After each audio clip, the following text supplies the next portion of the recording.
Whoa, look at this full house we have. Listen, Mom and Dad are here, Jake. Mom and Dad are here. Whoa, I'm talking to Michelle Tanner. Exactly. Right, hey, dude.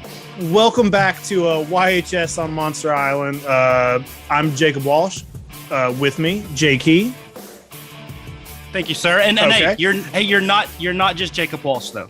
You're not. Ooh, here comes. You're not just no. This is how we roll in YHS on Monster Island. You're the Sultan of Safubi. You're the chairman of Chugokin. You're the royal ruler of Resin. You're the only man I know badass enough to have a collection made exclusively of space titanium. You're a trend master, a Popey pastor, a Kaiju die caster, soft vinyl never plaster, and everyone's favorite podcaster, Mr. Jacob Walsh. Whoa! Yeah. Put that on a plaque. Dude, I want to make that into a sound bite. I'm going to put that as anybody calls me, I have to listen to that before I'll answer the phone. My titles, please. Yeah, don't respond unless they do Jay, that whole thank thing. you. I will never get old of that. Hey, also joining us tonight, Yeah. Craig Goldberg and Abigail Gardner. Yes. What's up, guys? Yes. Yeah. I've come to check on. We rudely interrupted. This is like when the king goes to the small towns that he rules over, and Just to see on the sniffs. See what Maybe the peasants are up to. maybe not the king, but definitely the unofficial mayor of Hapeville, Georgia, and the shoguness of the Shobajin, Miss Abigail Gardner. Whoa. That's so cool. I'm taking that. by the way, It's if I almost really, like magic when he does that. it's pretty It's damn like cool. magic. I think I could probably run for mayor here and possibly win. So we'll see what happens. Yeah. You would have the I toy believe collector you vote. could. You would Yes. have the toy collector vote. That would be my platform, folks. We need a toy store in this town. Yeah. And some more cats. So Jay and Jake, I got to ask you, why am I here? This is Why not have part of you my plan. I just did the other one. The other one. Well, listen, I figured, on this show, we kind of just, whatever we want to talk about, we just decided that tonight we're going to do toys, and I figured Godzilla toys it's kind of all over the place. There's a really big, a wide range of things, of collections, where you could start, where you could go with it. And, I just figured Craig, you created Toy Anxiety. You're the biggest toy collector that I personally know. So You're the biggest toy collector I personally know. Oh, thank you. Jay, you're pretty big too. And She's pretty big too. even though Abby, you count. Abby's here. I matter. We're definitely the junior varsity, Yeah. Abby, apparently. Dude, yes. We're the B team. Black Series Junior. By the way, Jay, your displays though you have the curation skills. Yeah. I mean, You're look at toy that. And we'll hunting. talk about it later. It's even getting more curated. So we'll talk Okay. about it later. But yeah. It's escalating. I'll tell you that. I just figured, even though you guys aren't big into kaiju or Godzilla, kind of just learning about some things and you toys to have insight to this conversation, I think. Sure. Mhm. Yeah, I'm happy to. I mean, so we're going to talk. I'm new to the world of kaiju and Godzilla collecting, but it's Yeah. beyond fascinating, and I'm excited to be here. Well, hey, Yeah. real quick, I do. Jake, if you don't mind, before we get into toys, we're recording this on April 29th. And for those that don't know, this marks on this day in 1964, I think maybe the greatest Godzilla movie of all time was released in Japan. And that, of course, was Mothra Taigojira, or Mothra versus Godzilla. Yep. So we have to pay homage to the greatness that is that film. One of my favorite, I think if you had to define the golden era of kaiju and the golden era of Toho, I think it's that film. So we have to, like I said, pay our respect to the greatness For sure. of Takarada, Yeah, Izumi, dude. and all those guys. Does that mean we have to sing the song in full right now? We have to teach everybody the song? You guys are the musicians. You guys can do it. Work on it. Abby, go for it. Mothra. I don't know if that's the right one or not, but No, that's good. You're good. Yeah. I like Thank it. you. I dig it. Thank you. I do. Thank you. I do think before we get into toys, we would, not be a great podcast if we didn't kind of talk about the tiny bit of news that's happened over the last few days, where even though it's nothing official, there is some talks for the Monsterverse to continue, and they're talking to Adam Wingard to just do the next film. So how do you guys feel about that? I read this. Do we feel good about him coming back after Godzilla vs. Kong? Is he the right man to continue this franchise? Well, I think he definitely did a good job with Godzilla versus Kong, but I did like how they kind of had a different director every time, and I think that was a cool thing to start. But if they're just jumping into it, his movie made the most money. Let's keep it going immediately. Then why not? Jay, what do you think? Well, first off, I fully admit I was wrong, because if you listen to our Godzilla versus Kong podcast, I'm like, you know what? Doesn't matter how much money to make. They're not continuing this thing. So, I will sit here and eat crow. But I'm, honestly, like, I'm not like super excited. I think that them going into what would leads to a lot of us are leading to believe that it's going to be a Kong direction, whether it's Son of Kong or whatever. I think it makes sense. I think it'll be solid. It'll be good. It's not something that if they told me they were remaking, Destroy All Monsters, or they got the rights to Gamera or something just totally out of the blue. But it's logical, and I'll be there on opening day with bells on. Yeah, for sure. What about you guys? Well, I think it's exciting that because after King of the Monsters came out, and it really didn't live up to, at least financial expectations. After, like, people flocked to 2014 and Skull Island as well. So coming into this movie after all the delays, it was kind of like, is this going to be it? Are people going to care? But this was the right movie at the right time. People were ready to go back to the movie theaters. And like, because it was like the Godzilla versus Kong, like, that just sells itself. Like, people want to go see the two biggest monsters of all time beat the shit out of each other. But Absolutely. It was good, and I enjoyed it. And I am excited to see it going, because, like, I don't want to offend the Godzilla fans here, but I don't think that Americans know how to make Godzilla movies. I don't think you're going to offend them. I think they. Oh, right. You probably agree. I think we know that. I think that there's a nuance and there's a cultural aspect that is just missed when it comes to Godzilla. But I think we're really good at making King Kong movies, because King Kong's the most American movie ever. It's like, greedy filmmaker decides to go to some island and take a native creature away from it to make more money. It's like, what could be? Well, that's the American story right there. So, like, I think that Kong is an American monster, and I say keep going with the MonsterVerse with Kong. But I'm after, like I said, I'm new to this. I'm new to this world. I'm new to Godzilla and Kaiju in general. But I loved Shin Godzilla, and I'd rather see Toho continue to do what they do and make the more traditional Godzilla movies. I think I've had my fill of American Godzilla for now. I really enjoyed I liked Godzilla vs. Kong. I thought that it obviously did more damage, so to speak, at the box office, and like caused more kerfuffle and ruckus. It was a big movie. I feel like a lot of people that like I work with in my life, just regular people, saw it and were talking to me about it, which I think is exciting. And if the audience is there for it, like, I have no problem seeing another one come out by the same director. I do agree with you though when it comes to like Toho should and probably does the superior movies. Yeah. By the way, Jake and Jay would agree. What do you guys think? This director, Adam Wingard, he's got some what they call in Hollywood heat. This guy is attached to, he's doing the Face Off sequel. He's doing the Thundercats animated movie. Like this is the new guy. Like, he's probably going to be directing, Marvel at some point, I would imagine. Like, it's kind of cool to see kind of a fresh young face with a lot of heat in Hollywood. I like it. So good for him. I'm sure he's excited to do it. So for sure. Yeah. Talking about those movies, it's weird. I do think that maybe we're not going to get him for a little bit. I think, his contract's over. We talked about that.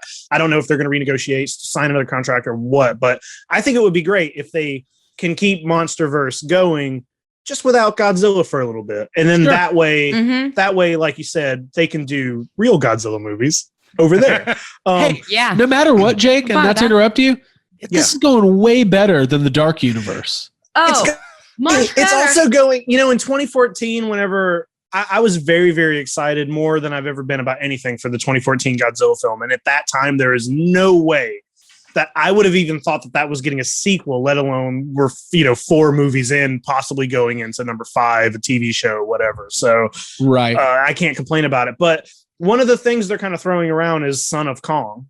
And what's weird about that is I watched Son of Kong for the very first time last week before this news broke. I'd never seen it, and I checked it out. And what's funny is, Craig, you said that King Kong's definitely like the most American movie, and it's about how awful we are going and taking Kong out of his home and everything. Son of Kong is all about Carl Denham getting redemption. The whole movie, Son of Kong came out 9 months after the first King Kong.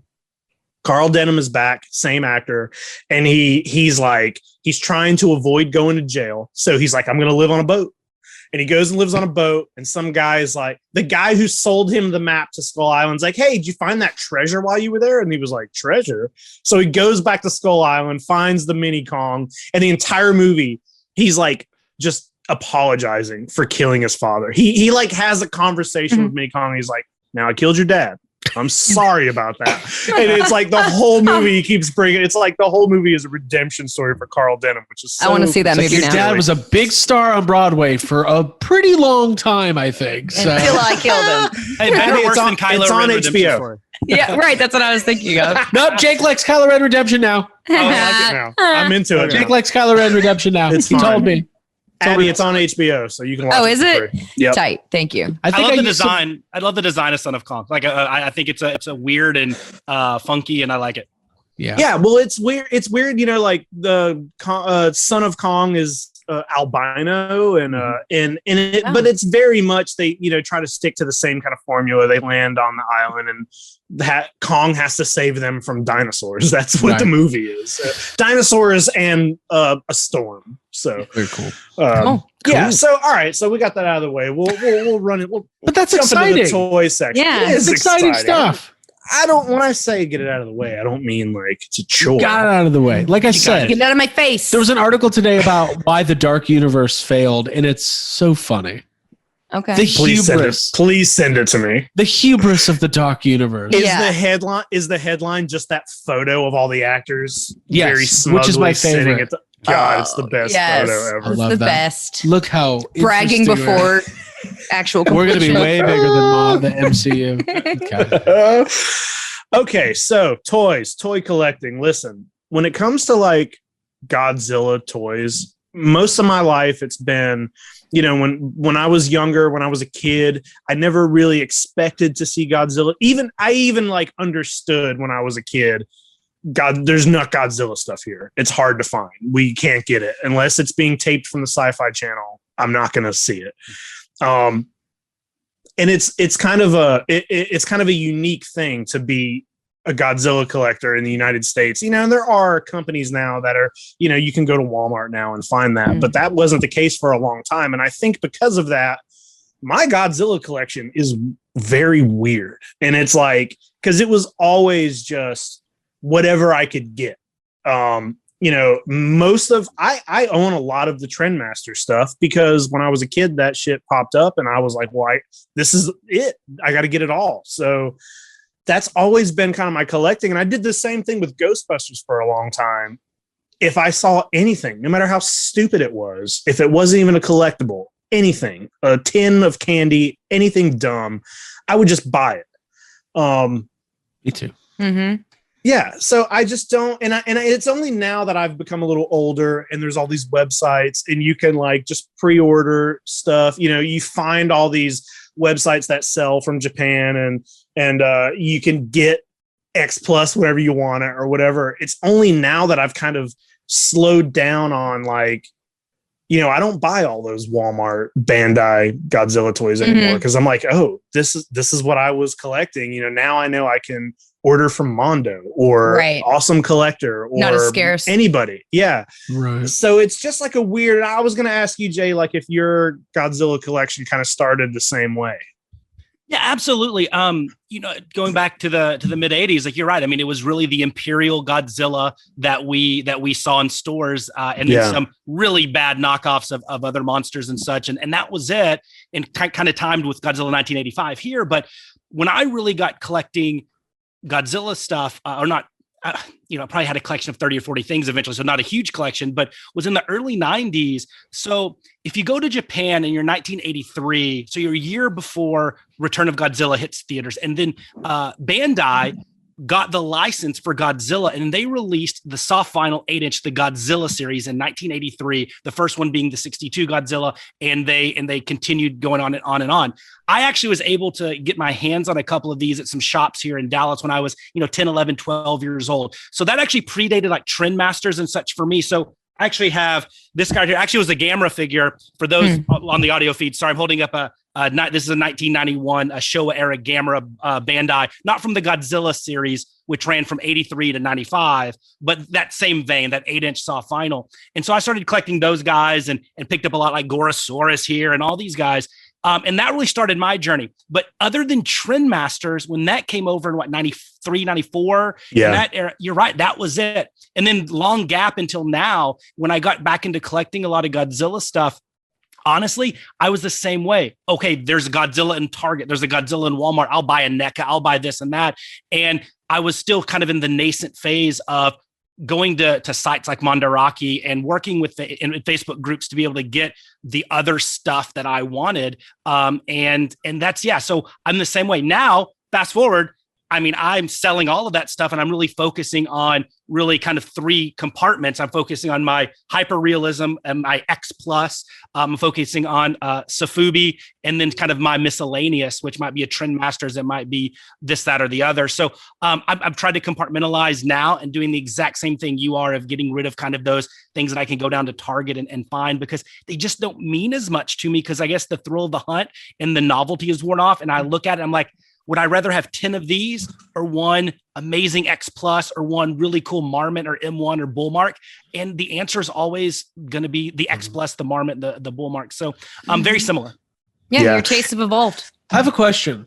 When the Trendmaster stuff started coming out, you say like early 90s, right? 92, 93. 93, 94, I think, yeah. What was it based on? So was this just like a general Godzilla license, or were they... Like, that's kind of interesting to me. So it's based on the Heisei series. So there's like, Godzilla runs in like series of films. So when you got the original films, there were 14 movies 15, in the original 15, yeah. So there's 15, there was a gap. And then in 84, Godzilla, we call it Godzilla 1985, that came out, and that started the second series, which is like Godzilla versus Biollante, the Godzilla versus King Ghidorah that we watched together. There's a section of movies there, and those were happening in the early 80s, 90s. So the toys were based on that. And when I went into Kmart and saw those toys for the first time, I didn't know who half of the monsters were, because those movies weren't over here yet, and unless so like I was a kid, and the only way I was seeing the movies at the time were like when they aired on Sci-Fi Channel. So like, I bet you were stressed, Jake. I was stressed, and I remember being annoyed because, one of the figures is Mechagodzilla, and he's based off of the Mechagodzilla from the 90s. And I remember being like, what the fuck is this? I remember being like, this doesn't look anything like Mechagodzilla. Because you walk to the front register at Kmart and you're just like, wrong, ma'am, this is wrong. The production old error. 74 is the only Mechagodzilla in my head. So I'm like, I don't know what this is. And then I remember, having a comic book that had an ad for Godzilla Wars, which was a Trendmasters line. And in it, it was a picture of Godzilla and Space Godzilla. And that was the first time that I had ever seen Space Godzilla. And I was like, what the fuck is this? And when I saw him in the store, I was just like, holy, like Space Godzilla, Mogera, like all those I was like, this is my first time seeing any of these through a toy line. So Trendmasters gets the license from Toho to do American Godzilla toys for the first time in a long time. Yeah. But then they hold on to the license, right? Because when the animated series and Godzilla 98 comes out, that's all Trendmasters too. Yep.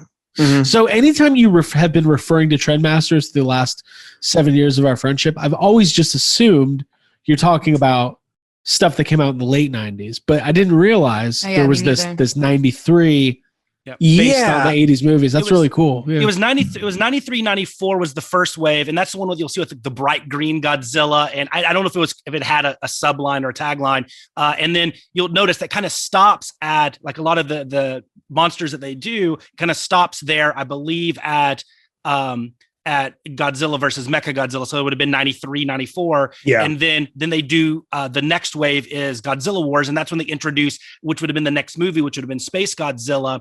And they get to Doom Island, which is a whole different thing. Well, Jake's is a Doom master. Island, like, yeah. The Trendmasters Godzilla line, like, I've seen people say that it's part of the reason that Trendmasters had some trouble later on. It doesn't exist anymore. Yeah, because of, they also had Extreme Ghostbusters. Yeah. The Doom Island line didn't even come out. You can get it. You can get it, and it was sent off to some stores, but they canceled it really early. So it's like not even. Yeah. They're a little harder. Some cool to get. monster designs though. Yeah. Well, it was monsters, and they also all came with dinosaurs for no reason. It was like you would get Godzilla and a Tyrannosaurus Rex. But it was also like a very, very like Americanized toy line, because it was, I mean, you could put it right next to your Kenner. Like the packaging was very Kenner inspired, and they had a line of humans that were just all made up, and it was called the Godzilla Force. And they all came with a little badge that you could wear that has Godzilla's face on it, says Godzilla Classic. Force, and they look like Power Rangers. They're not in anything. I mean, there was a Godzilla Force, but it's different, and it's just like. Every figure comes with a card, a little collector's card, which is fun, and mini comic and a lot of them. Yeah, and the Trendmasters line, it was huge. They made so many things, like it's so far beyond just toys. Like they made, banks, little gigapets, every the handheld tigers, game. Yeah, there's a ton. It was so far beyond toys. It's ridiculous. If you go back and try to look at a list of all the Godzilla stuff, there's tons of it, and I love it. Like, even though a lot of the monsters are wrong, like they beefed a lot of them up and gave them like muscles and made them look. So there's a few that's like, that doesn't look. They gave Biollante legs. It's like, it's a very weird line, but I am super nostalgic for it, and I love it. Yeah, and for you, Craig and Abby, like the Trendmasters, I'm trying to find like a comparison, like in the Godzilla or the Kaiju collecting community. It's kind of viewed almost like, I don't know, maybe like a spirit pack. Like you don't really talk about it. Like, it's kind of like a lesser line. Now I get it. Now I understand. Totally get it. Yeah. Now I get it. But it's funny because I'm like Jake. I don't collect them. I have one of the 40th anniversary variety packs. But other than that, like I don't collect it. But I mean, that was a huge moment when collecting those, like live and in real time, which I never had before, going to a Toys R Us or a Kmart or a Walmart or wherever it might be. It's pretty cool, but like, it's not a very like respected line for whether that's right or wrong. I don't feel that way, but that's how it's kind of viewed within the community. It's interesting.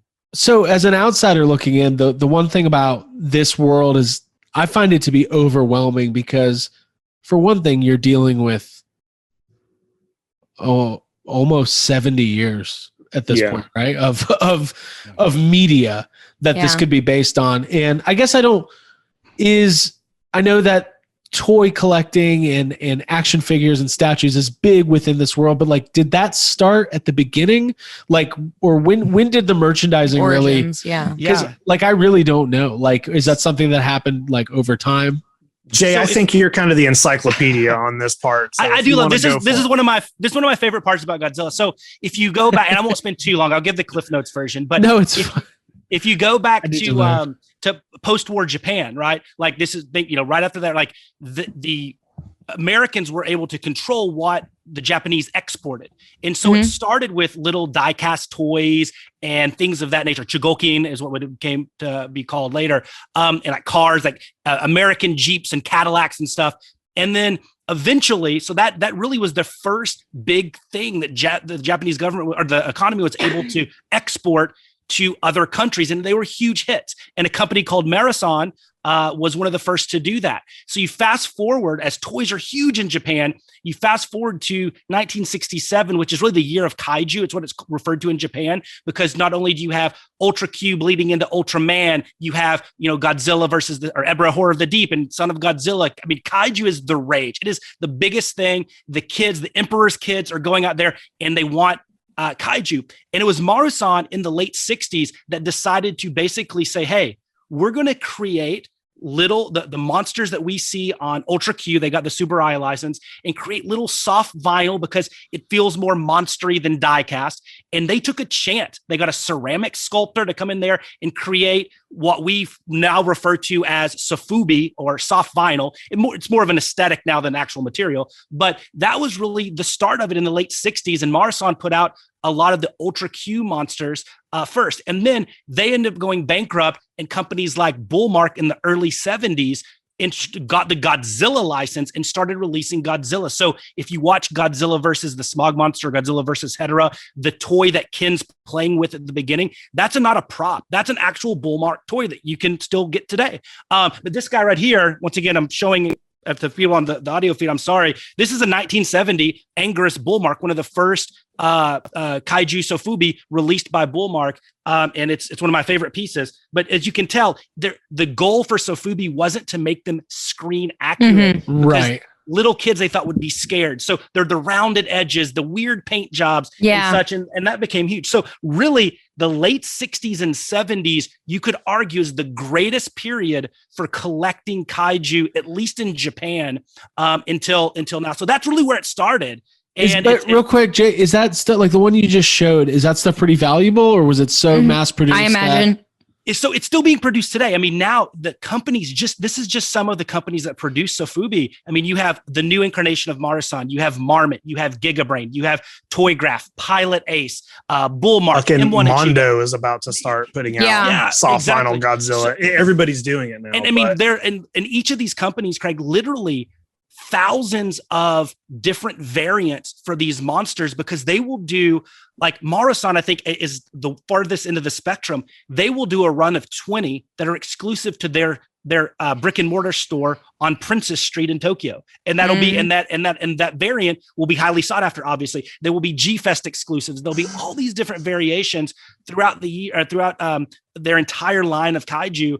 And it's endless. So today, some of these go for, very minimum, like entry level for some of these Sofubi is at least in the couple $100, $150 to $200. Some of them in the thousands, depending on how rare and how much you want it. So it's probably the largest. It's way bigger than like X Plus and the hyper realist. Yeah. It's that big, and it's a cultural thing. It's otaku culture. It's huge. It's art. I really, those are the figures that I gravitated towards. I was looking through, I don't know the name of the big compendium book that you lent me, Jake, of like all the toys.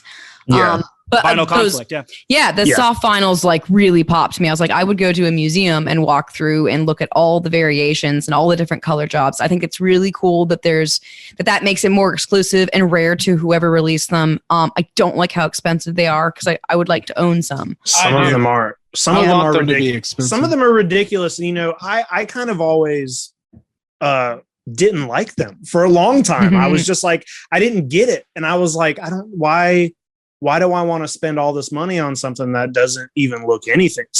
Some of them are so wildly, weird looking and look nothing like what they're supposed to, or who they're based on, that I would look at them and be like, I'm not paying $500 for a fucking like orange Biolante with that or looks completely clear, invisible like, Biolante. Yeah. And there were a few here and there that I fell in love with. Like some of them just have like a charm to them, even like the weird, some of them, the weirder they look, it's like, oh, well, this is cute and I want this. And it's only like, I want to say kind of recently that I've even started actually wanting them. There were a few, I bought the Haru Nakajima one that I wanted for a very long time, and I finally picked that up, and I got a few here and there. But then when I got that Vinyl Conflict book and really started going through them, and the more you look through like G-Fan and stuff, I'm like, oh, I get it now. Well, and then especially when you learn the history of it. Yeah, that Toy Tokyo spot we went to up in New York was like, they have a lot. So that's like, that was like, I need to know more about this. It's like you could see them in a book or something and be like, you know what, this isn't really for me. But then when you're in front of them, you're like, oh yeah, they're designer toys. They really are designer toys. Yes, and it has a history too. Like to Jake, I'm glad you mentioned that. I think that's a big hook for me, is that it's not just these kaiju that I love. Like these are like, they were instrumental in revitalizing the Japanese economy for so long, and they're huge over there. And there is that tie. I mean, you could argue like the G.I. Joe action figure that came in the 60s. This was kind of in the mid 60s too. I mean, very competing on who really kind of created kind of action figure culture and collecting culture. There's a claim to be made from what Marasan did with the Sofubi in the 1967 and compared to G.I. Joe. I mean, it really is. It's kind of crazy. Yeah. Craig, you had something you were going to say there? Well, I think there's something to be said about wanting an action figure or a model that looks, hyper realistic. What you see on screen, this is my favorite version of Godzilla. I want that version in toy form. But I think there's specifically something with the soft vinyl and the different colorways and the fact that kind of knowing the history about it, how it was aimed at kids, but clearly collectors take it over like they do with everything. Right. So it's not really for kids anymore. I think that makes it like severely unique. And I think that, and it's hard to find a comparison for something, like American. Like I don't, because, American toy collecting and American action figure collecting, it's very much like if you're looking at vintage, it's all about, when we talk vintage, we're talking, mid 70s into the 80s into the early 90s. Like it's all about these properties, right? So it's nostalgia for Teenage Mutant Ninja Turtles, Ghostbusters, G.I. Joe. There's a cartoon associated with it. We had action figures based on the cartoon. And there's nothing really like this where it's this, specifically Godzilla, this series of movies that has been going on for, a lifetime. Longer than a lifetime. Like you're born and they exist and you grow up with them, and there's just this tremendous amount of merchandise. That's where I say it's like overwhelming. It's like, because we're used to the kind of like my brain computes what Playmates does. It's like there's a new King Kong Godzilla movie. Here's the action figures for the movie. Look, there's King Kong figures, there's Godzilla figures. Some of them look a little bit different, but this is more like you can have one figure of a monster made in multiple different sizes and hundreds of different color variations. Like, where do you draw the line as a collector? Like, do you need multiples? Are you getting, a bunch of them? Like, it's just he's got two. Yeah. Right. These are awesome. Like Gigabrain Gigan's here. These came out. This one was a Superfest, a toy festival in Tokyo. It was an exclusive to that. And they're literally, Gigabrain, I think, has the exact same mold and about, I think, probably 8 or 10 different colorways for Gigan. And it is overwhelming. I think when you said that, Craig, that's the right word. There isn't another word. Like, how do you jump in? Like, I think if you're saying, I want to collect vintage Star Wars, there's resources you can find, a comprehensive list. There's not really for soft. Right. There's no checklist for this.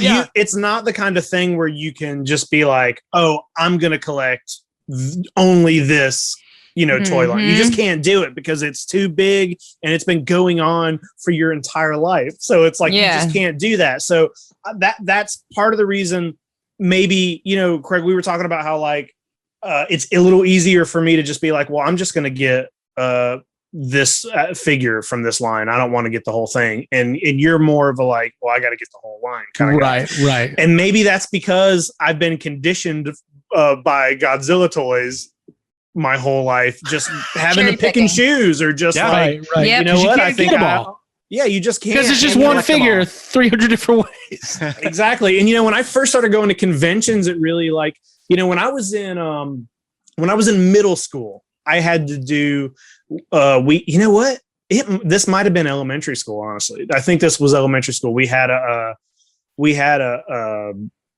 project we had to do where we had to write to a magazine, and I was like, Mom, I need you to find out if there's a Godzilla magazine that I can write to. And G-Fan existed. So I wrote to G-Fan. I love this story. And I was just like, I don't remember what it said, but I wrote to G-Fan and JD Lee's wrote me back. He sent me a couple issues in the mail and wrote me like a nice little letter. It was cool. And then when I got old enough, I started buying that magazine. And as soon as I looked through it, there's tons of ads in there for like Godzilla toy stores that are here in, the United States. And I remember, I got a little older. I was visiting some family in Massachusetts and I was like, let me look through my G-Fan to see if there's any stores. And there was a store and I made my uncle drive me to the store. And it's the kind of stores that we go to anytime we go somewhere now. Mm-hmm. You know, it's a toy store. This is your origin story.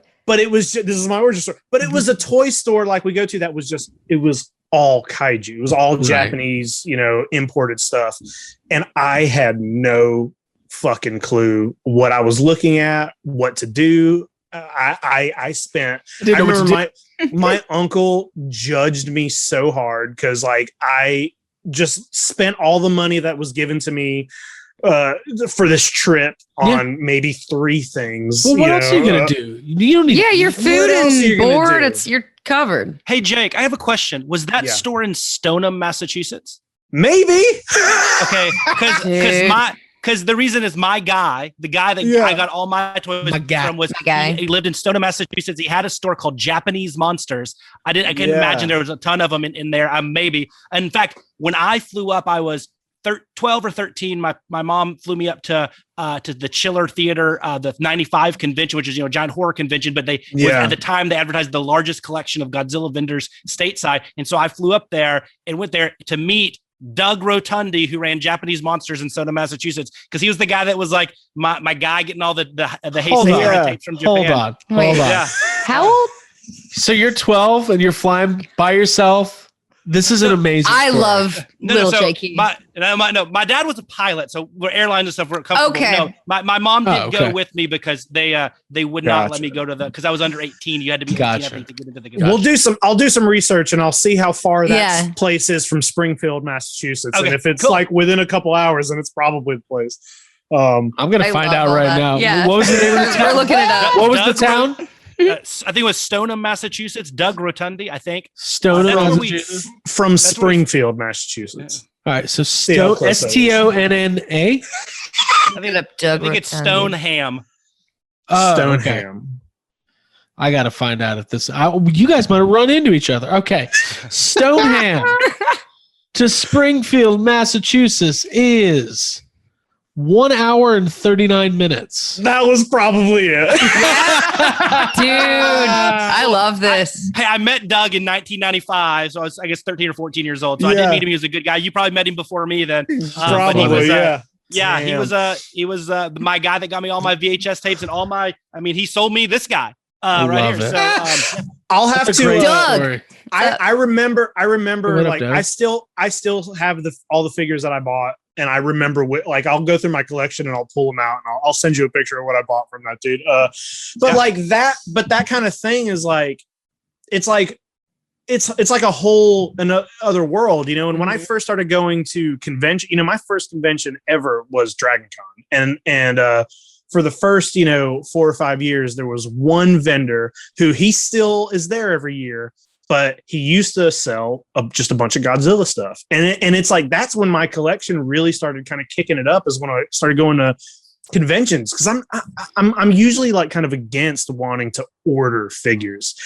It's now I got 7 or 8 Godzilla things pre-ordered, but I think that's your fault, Jay.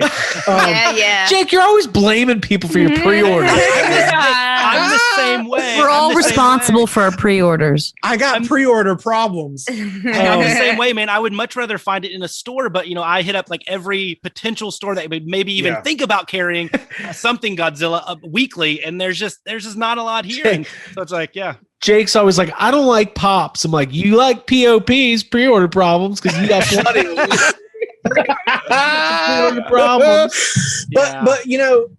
But here lately, I want to say within the last year, we've definitely had like the Bandai stuff showing up in Walmarts for the last few years. When Toys R Us was still around, there would be stuff, some Godzilla stuff here and there. But, the last few years, we got NECA putting out tons of Godzilla stuff. Super 7 just got the line. I want to talk about that. Yeah, well, that's why I'm bringing it up, Craig. Mezco just got, Mezco's putting up some really great, just cool for stuff. all monster stuff. And I know, Craig, you were saying, me and you had a conversation where you had said, like, at some point, I'm probably going to buy some Godzilla stuff. And I almost got a little offended by you because I have been at toy shows with you and watched you buy an entire line of toys that I have never heard you speak a word. You know what? We were at a toy show and you bought all that Captain Planet stuff. And I don't think me, you, Abby, or J.K. have ever said the words Captain Planet to each other. And you just went for it. And I like that about you. But I'm like, well, when's he going to fucking buy a Godzilla? You know why? Here's the reason. Oh, I want to buy Captain Planet toys. Cool. What year? 1990. What's the toy company? Whatever. Tycho. What are the figures? Here's a checklist. What is Tycho? I don't know if it's Tycho. Investment. Whatever the company was. Why can't you just pick up a Godzilla toy and I'm going buy to. it? That's what I did. Well, this is a good segue into the. But that's why exactly. That's why I wanted to bring it up because now we're in a world where like all these major companies are starting to do. We were at Universal Studios, Jay, whenever those Mezco box sets dropped, and I said, "Hey guys, we need to sit down for a minute. I got to order some toys." Nick's getting a new ride called. And I was like, "Craig, toy store." I was like, "Craig, pre-order problems." I was like, "Craig, this is a new line." Two box sets. Why don't you pick them up, man? I thought about it. Thought about it hard. And they look good. They look like good figures, man. And they're very good. Monsters. Yeah. I mean, the price point is reasonable, and like and I'm sure you could flip them if you 3 weeks later if you think that they're if they're in the Captain Planet Inspector Gadget realm and you got to get rid of those things, like it'll be super. You can always flip them. So Goldberg. Here's my question, and this is what I want to ask both of you guys. Not that I'm interviewing you. This is your show. But this is what I've been thinking about. So okay. I know you guys are going to cover toys in depth a lot on this show, and you're going to have long discussions about stuff from the 60s and 70s and all that stuff. And I can't wait. But right now I have to ask this. NECA has had the license. They've been doing Ultimate Godzillas for the last, 5 years, 6 years, something like that? Yeah, something like that. They did all of them, right? They did every Godzilla? No. A bunch of them? Listen, you can't. So the thing about Godzilla is that he literally looks different in every single film. Mm-hmm. Now they've done maybe at least one or two Godzillas from each series. Okay. But you can pick out differences in him in basically every 36 movies. He's different in it. Every 30 it's seconds. A different suit because the suits fall apart. Hey, some shows have multiple suits in them. Yes. I love that. You laugh, but that is true. I love that. Yeah, for sure. So you can't say they did them all because they did what? Maybe 15. Yeah, right. Trick question. But so NECA's they didn't do any other monsters. I mean, I know they did a Mothra and a Rodan, yeah. And a Mothra and a Rodan, yeah. For the King of the Monsters movie. Mm-hmm. But for the most part, it's just Godzilla, right? NECA no longer has the license. Playmates is doing what they do. We hear Super 7 has got the license from Toho. Super 7 has a long history with Godzilla. Started off as a Japanese collectible and kaiju online magazine. They're doing reaction figures, and they're also doing Godzilla Ultimates, and they're promising all the monsters. They got access to all the Toho monsters. Brian Flynn told a funny story where they got the license, and they asked Toho, can we do all the monsters? And Toho was like, you want to? Most people just want to do Godzilla. So yeah. This excites me as somebody who's new to this world because I'm in on Super 7 Ultimates. I have all the Ninja Turtles waves. I got some of the Thundercat stuff. I got the Disney pre-order. I'm in on Ultimates. I like the way they do it. They put out a wave. Yeah. You pre-order it. It comes like 9 months later. Then they announce wave 2, wave 3. You can't get them in stores. You can only get them online. It works for my brain. And I like the idea of starting at the beginning of a line. Yeah. Mm-hmm. So, Jay, I'll throw it back to you. I want to hear from everybody. Does this excite you, or does this not fit into your 3 compartments you talked about earlier? No, and if I remember, there's the really nice, and then the hyper realistic, hyper real, and then miscellaneous. Yeah. So no, it definitely doesn't. And hyper realistic, like X Plus is like up here, but like the Bandai figures that I showed you earlier, like those are not either they're made of soft vinyl, so is X Plus, that they're made to try to be like screen accurate. So and Playmates is as well. So there's still gradations of cost and all that within that kind of bucket for me. Right. I'm assuming Super 7 is going to be in the higher end of that bucket. So to me, it's really like, what's the price point? What do they look like? And do I want to try to do sell all my X Plus and then do that instead, or I don't know. It's unrealistic that I'm ever going to collect all the X Plus, but maybe it's because some of the original ones that they go for $5,000, $6,000, $7,000, that's not going to happen. But with Super 7, maybe I can, but I don't know. I have to see it right now. My gut is that the first wave they open up, I will be buying it, and then I'll kind of play it by ear after that. But yeah, it's very exciting, especially anytime that other monsters are being done. Really, X Plus is the only one doing it at that level, because the Sofubi, that's a totally different ball game. So yeah, I'm very excited, but I'm not going to put, sign it in blood that I'm going to be a live. I want it in blood. I know, Super 7 collector. It's more of a wait and see, but yeah, I'm very excited. So the price point should be, the ultimates are about $55 to $60 a piece. And I'm guessing these will be, 7 to 9 inch figures. Like, nice. Like probably maybe just a touch bigger than the NECA figures. Or comparable, but I better think knees. Yeah, it'll be better. It is going to be better, but like, I just think there's a lot of potential. I mean, I listened to an interview with Brian Flynn, and they've done like the Shogun style stuff for Transformers, and there's a Shogun Megazord, and they asked if they were going to do a Shogun Godzilla, and he was pretty straightforward when he's like, well, I don't want to re-release something that's been done that could potentially hurt the value of the original. Oh, okay. But he did kind of tease but we are going to do a Shogun giant size Mecha Godzilla.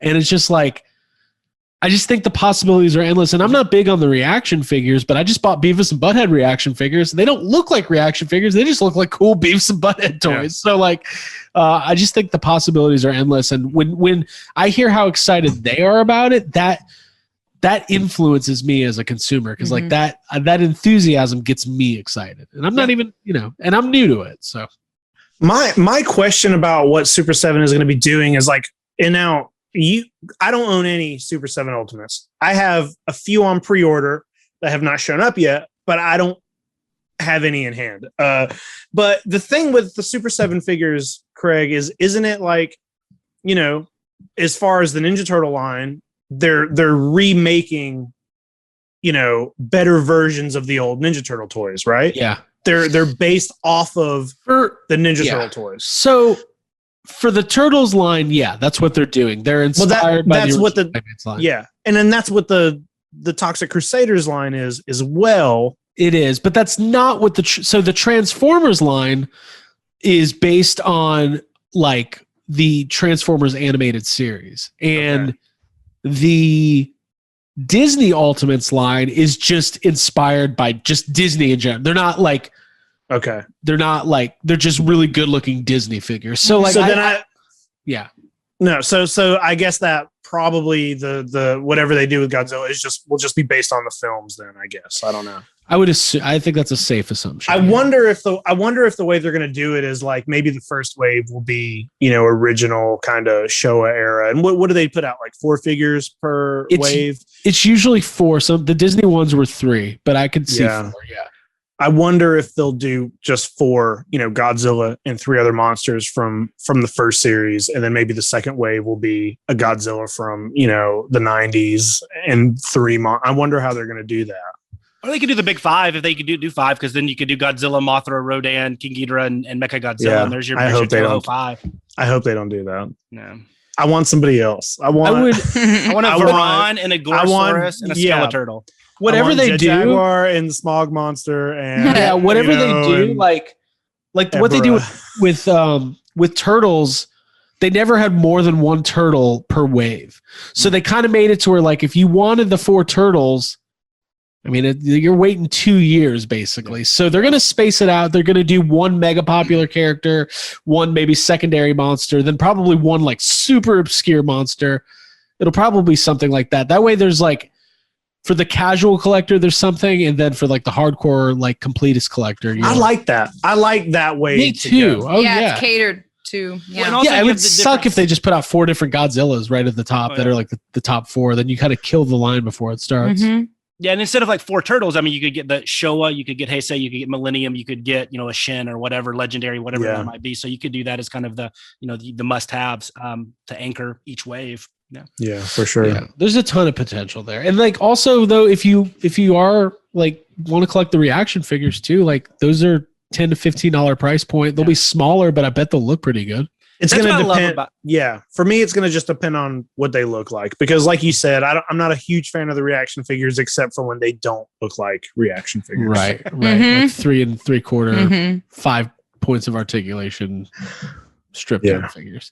I just like that they're doing different things and different price points because, I hate when, and you guys are obviously in a lot of different collecting communities. You know how sometimes when you get to the upper echelon, the high and mighty, the hoity-toity folks, like it takes away all the fun of it. Like I want there to be entry level toys. I want there to be toys that kids can play with. Because if kids aren't playing with them, I want there to be high-end collectibles that you put on a shelf and never moves for 30 years until you die. There needs to be a little bit of everything. Yeah. And I like that they're doing that. That makes me happy. That was my biggest thing with NECA. Yeah, you had a couple like the miniatures they did with WizKids, but it all was kind of the same. It didn't have a lot of playability, but yet probably wasn't nice enough to be a collector, a collectible item. I just felt it didn't ever have a good place. And I like the idea if they do the variety with the reaction and with the ultimates. I think that's a smart way to do it. And I think it does keep the momentum of, the kids coming up and being able to get those $10, $15 figures. I think it's good for the longevity of the line. Yeah, for sure. And agreed. Other than Super 7 and Mezco and all this, like we're getting into, we've all been, I think, collectors of stuff from Mondo for years and years. And then, they kind of did this big Godzilla like shirt collection, in the last year or so, but they're getting into the soft vinyl game. And, I think it was a very odd choice, but the first thing they put out was a Pulgasari figure. And, the next one they're doing is a Godzilla. I believe it's the Biollante Godzilla. And I know they're going to do it the same way they did that Pulgasari figure, where they're going to release 5 different ones, 5 different colors. You're not going to see the color until the day before it goes on sale, and then one big one at the end. And it was so stressful for me with that Pulgasari because I was like, I don't want a weird color. That's not what I want. Like the sculpt's amazing and it looks like Pulgasari. I want it to look like how he looks. I want the colors he is in the movie. So I was like waiting. Each figure would come out and I'm like, nope, not going to get that one. I'll keep waiting. And then it got down to the last of the smaller figures. And it was, like a green and brown. And I'm like, I guess this is the one I'm going to buy. So I bought it and I love it. It's great. But then the big Pulgasari figure is like the movie figure. And I'm just like, all right. So now I know to wait for the big Godzilla when it comes out. But what about Jay? Are you going to get those you think you're going to pick up any of those figures? So I don't know. I think they did a little bit of the misstep with Pulgasari, not choosing Pulgasari, but how they like. I think that they need to figure out what they want to do. Do they want to be Sofubi and have the crazy colors and everything? If so, the sculpt is way too accurate because the sculpt's great. It was the sculpt's great.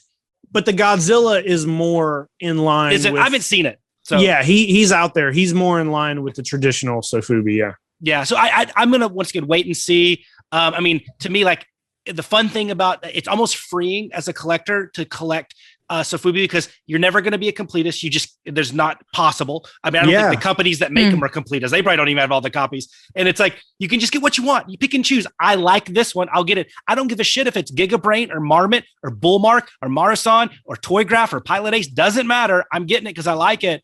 And I think that's cool. And if Mondo's that way, guess what? I'll get those if I like them too. That's really the only criteria for me is, do I like it? Is it cool? Is it something I want to look at every day? Does it make me happy? And if it doesn't, it's either not going to be purchased or it's going to be, on eBay tomorrow. Mm-hmm. Yeah.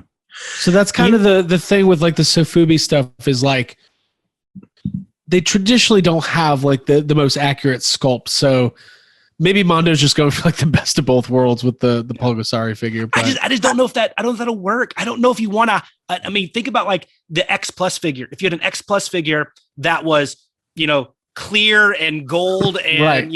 Irradiated blue. Like defeats the purpose of it. Yeah. Exactly. I don't know what the deal with the Pulgasari. I thought it was super that's such a weird choice to start because, like, first of all, a lot of people don't know what Polgas are. You know what I mean? Like, that's kind of a niche thing, in a already a niche market. So it's like, why are we starting with this weird? I mean, I'm not really complaining because I loved it, but it's like I don't know what they were doing either. I wanted to say, so the first time, Abby, I'm talking to you here. Yeah. The first time I entered your house 5 years ago. Oh no, you're right. Yeah. Walked into walked into the toy room, and the first thing I saw that I pointed out was like, you guys had a Trendmasters Rodan. Yeah, I'm figure. looking for him right now. And I was like, whoa, you guys like Godzilla? You Godzilla stuff? Let's talk about Godzilla.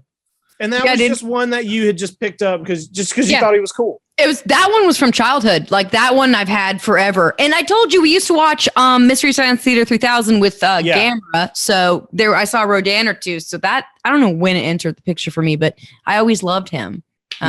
Yeah, and that's definitely I would buy more. I like you walk into a room full of Ghostbusters stuff and find one tiny Godzilla. We can be friends. It's Godzilla radar, man. Are we best friends now? Yeah. Yeah, that did it. But like the one of the reasons I wanted to have you guys on is just because, like, in the last year or so we've all, Abby, you started watching Godzilla movies. Yeah, dude. And because of that, Craig has had to start watching Godzilla. I feel like I have forced Godzilla on both. That's fine. I like that. There's nothing wrong with that. Nothing wrong. It's a subculture that I want. I've so long. I'm telling you, there's something specifically about Godzilla and Kaiju culture that is. I don't want to be a poser. Like I don't want to act like I know what's going on. Like even when we were in LA, we went to the Godzilla pop-up store. I was like, I'm out of my league right now.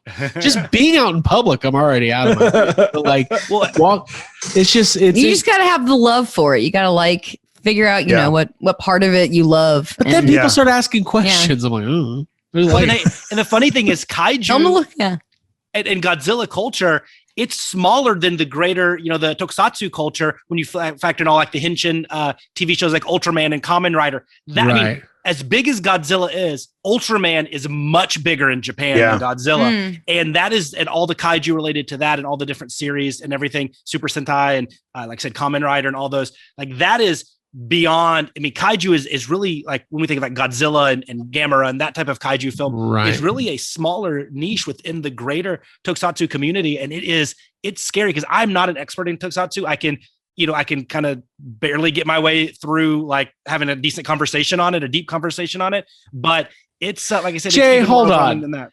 I don't know if you out. I love calling people out. Jay, you're so funny. I remember the first time you came over. It was right when I was starting to like toy around with re-engaging with Power Rangers. And Jay gave me this speech. Jay was like, "Yeah, I'm about to do my best, Chicky." Was this at Waffle House? It was. No, we were at the house.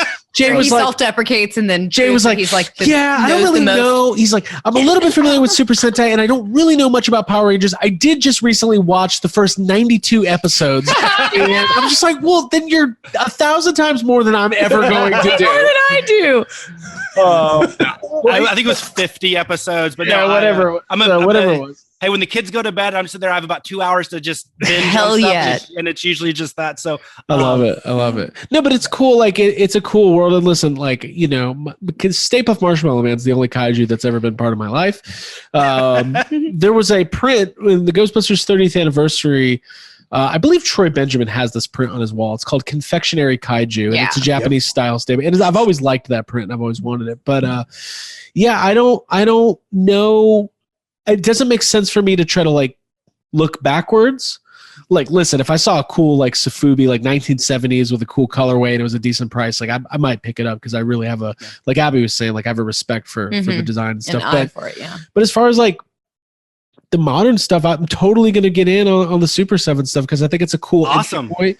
And like I can like also like it's only 3 or 4 figures at a time, so like I can be like, oh cool, maybe I haven't seen this monster from this specific movie, and I can like you can kind of learn as you go. Yeah, and I think that's a little bit more my speed, I think, if that makes sense. Abby, what about you, Abby? I'm different. Oh, I pick and choose at this point. Like, after I kind of did my binge of Godzilla movies, whatever, a couple months back now, I just wanted to open the floodgates and like anything I saw in a store, kind of like Jake, like you were saying in the very beginning, it's like whatever you get. And like I was sending you that rainbow Mothra that I found at Full Circle. Yeah. Like that's fine, but I was like, well, I'm fucking getting it. Like this is cool. I like Rainbow Mothra. Yeah. And then I got some of those little finger guys when we were at Toylanta. Some of the Ultraman, yeah. When Craig was getting Captain Planet. Yeah. While Craig was buying Captain Planet, me and Abby were just going enriching our lives. Bin of Ultraman finger puppets. Well, people consider Captain Planet the like Godzilla of America. I think he would be closer to like the Ultraman of America. Right. It's all about the environment. Well, I was hoping you would do what you've done for Phantom Menace and the goodwill that you've created for that brand. Yeah. I'm hoping maybe you could do that for like the '98 Godzilla. Maybe that'll be the next one. Dude, you'll be the only one collecting. I gotta take it to the to the top. A home for unloved franchise properties. Listen, if you're bringing up '98 Godzilla, let's talk about that for just a minute, because that was a weird. I was in middle school when that came out, and that was a weird time because, like, that was the first time. It was the first American Godzilla movie, and it felt like such an important time to be like a middle schooler and love something like Godzilla. And literally, like, I had no friends in school that knew or cared what Godzilla was. Like, I didn't have that sentence after the word school. I had no friends. I had no friends at school. Me, it just ends at friends. There's a pretty long pause there. Same, but it's like, I didn't really have anybody to talk Godzilla about until much older. So when that movie came out, it felt like I could be like, see, my stuff matters. Oh, look who's at Taco Bell now. And like, we don't have to get into like, talking about the movie and the disappointment and all that. But the toy line, there was a pretty good toy line for that movie. And I still have some of that. And one of the things that that toy line did that I thought was great is they had an Ultimate Godzilla. And he's like, I think it says it on the box, over 2 feet long. It's very big for just like, for those kind of toy lines back in the day, if that figure would come out today, it would be, I think, hundreds of dollars, because it's a very big, a lot of shelf space, sturdy figure. It's not like cheap plastic. It's got, electronics in it. You can like pull his, he can eat things, it was a big, nice figure. And I bought it, have had it since that movie, since '98. And recently I was doing some cleaning in my toy room, and I noticed he was like leaning kind of far. And I'm like, well, what is happening here? And I looked, and his leg had broken. Just like over time, it broke off. And I'm pulling it off the shelf, and then one of his arms falls off. And I'm like, this thing has reached the end of its life, and it's sitting in my floor in here, and it has one leg, another leg missing a foot, and no arms. And I'm just like, it's done. It's done. You got an old yeller that kaiju, man. You got to dude. It's done for, but it's like, let's shoot it. But it's crazy because it's like, as much as that movie, kind of sucks. Like, I want that toy, and I've been looking at it on eBay, and I'm like, I got to get another one, and now my toy collecting has gotten to a point where, like, if I'm going to buy something old and vintage like that, I kind of want the box with it, and it's an expensive toy, and I'm like, do I want to spend $300 on the '98 Godzilla as a 36-year-old? As a toy, hold on, it's bigger than that. As a toy collector, one of the biggest like pride.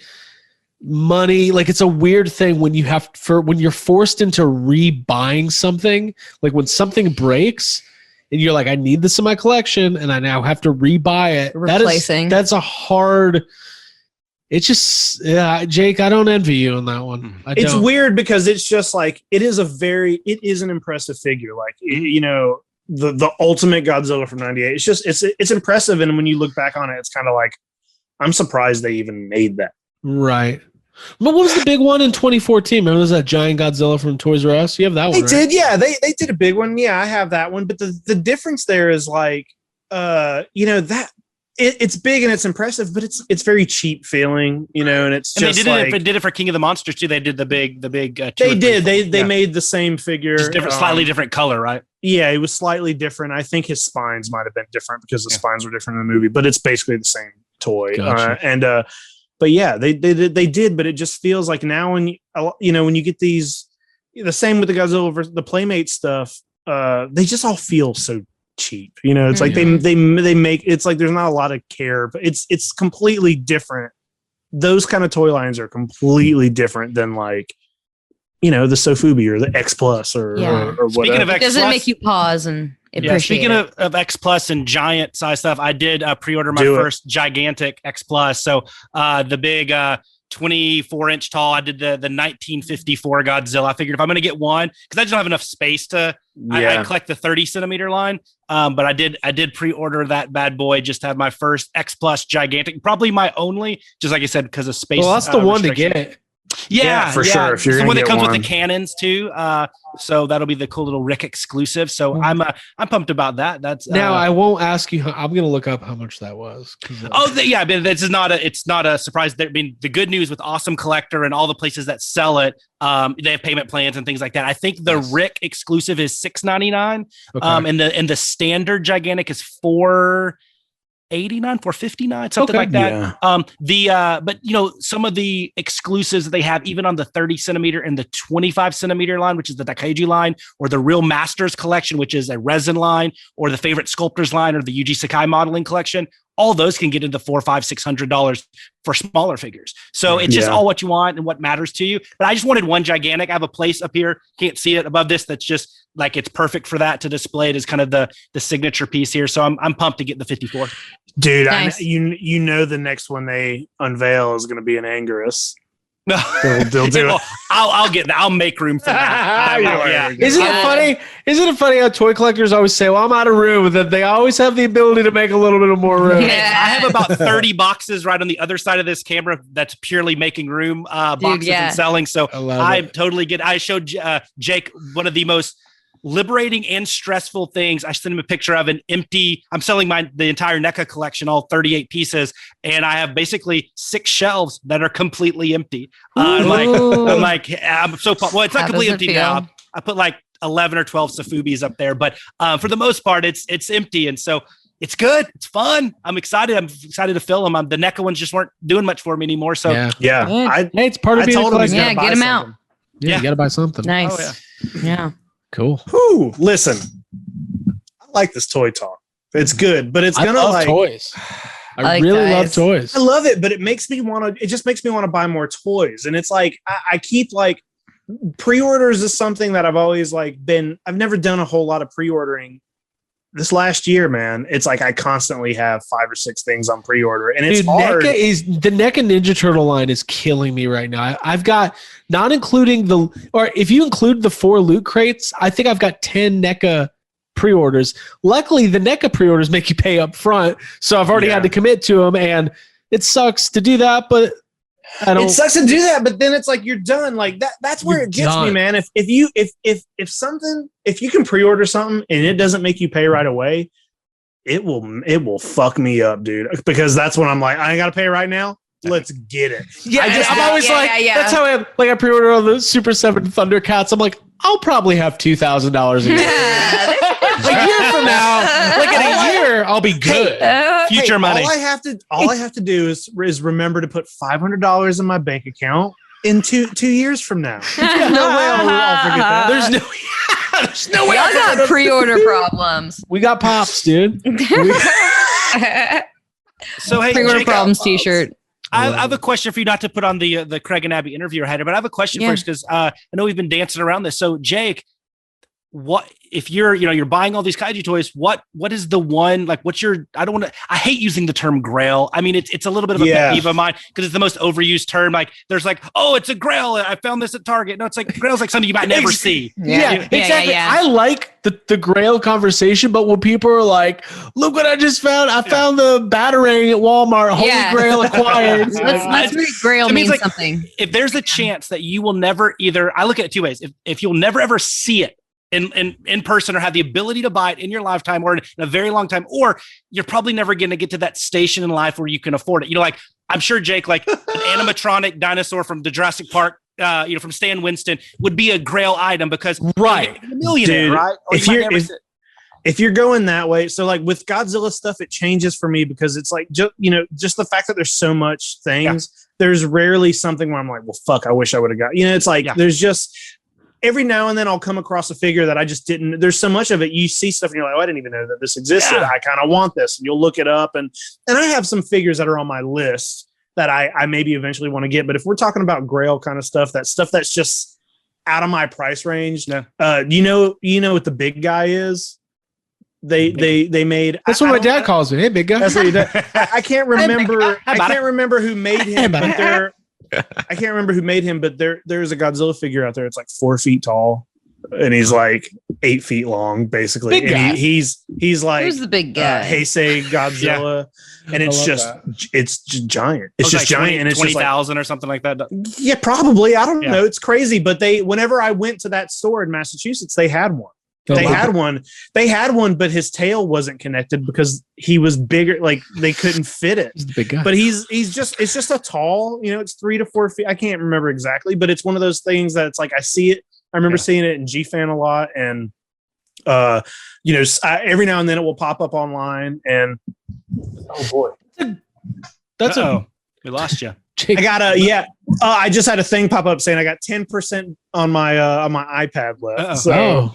Well, I mean, we might have to continue the Grail conversation. I know. Yeah, I was just going to say I want those cats.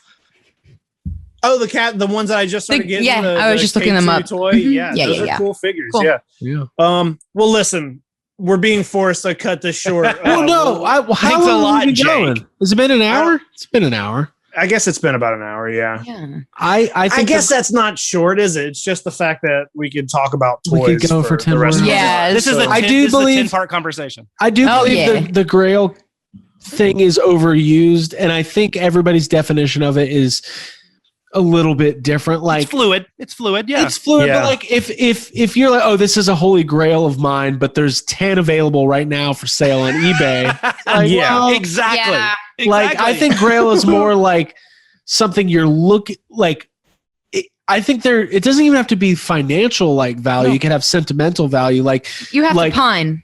And yearn. Yeah, you have to pine. You have to yearn. It has to be hard to find. You have to get out there and find that goddamn Grail. You can't just say that. Yes. Yeah. Right. Like I know. Right. And I think like for me, like maybe like a personal Grail would be almost like a Harold Ramis signed Ghostbusters 2 poster, like something where it's like super specific. I would there might be one out there, but I'm never going to find it kind of thing. But yeah, if your Grail is readily available on websites and scarcity matters in order for it to qualify. I agree. Well, what about you, Jay? We'll do yours real quick. Yeah, I would say if I had to do a legit one, it's the item itself is not it's not cheap. There's a few out there, but to find one in good condition is almost impossible. And I mentioned it earlier. That's the Godzilla, the Bullmark 1970 Godzilla that was featured in Godzilla versus Hedorah with little Ken is playing with. Yeah. There's you could probably spend 500 and get one that's pretty crusty and pretty burn up. But if you want one that's not, I'm not saying minty fresh, you want a little bit of funk to it, but one that's at least presentable. That's it. And then everything else I would put in my, like, it's going to be hard to get. I might have to wait 5 or 6 or 7 months before one comes available. It's something I can't afford if I play with it. Like, I mean, I would say this guy was probably the closest thing, because I took about 4 months before one came available. I overpaid for it, but this Marmot Godzilla Tower, it was a whatever below something I really, really want, but I wouldn't call it a Grail. But the Bullmark 70 in a very good state, I will pay what I need to pay for that. We're gonna find you one. Nice. Yeah, that tower's mine. Put them out there. Get out there. Yeah, find it. Put the work in. Well, guys, this was fun. Craig, Abby, thanks for joining us. Yeah, thanks for having us. Monster This Island. is fun. Listen, like you guys are came to the island. People, hey, if I wonder, I know we're only like 3 or 4 episodes in, and I don't know what our audience is like, but I wonder. There he is, right there. Special people gave me this. Oh, tight. Hey, whenever we went looking for that, I was like, well, if he's getting one, I'm getting one. Jake doesn't understand what gift giving is. Jake's an only child. For me. So what do you mean? We buy it and we give it to somebody else? What does that mean? Yes, does not share. I don't share well either. And you're not even an only child. No, it's just homeschool. Everything's mine. Hey, if you're listening to the show, if you listen to this and you're just like you're one of the Godzilla side of our listeners and not a YHS listener, go listen to YHS too. Yeah, listen to all of them. That's another podcast we do. Yeah, so we've been doing that. And that toy anxiety show is pretty good too. Toy anxiety, YHS. There's a bunch of us. Hey, they're calling. My food's here. I'm leaving. Here. Yes, Bye. We did it. Guys, Food. thanks for joining us. We'll see you guys later.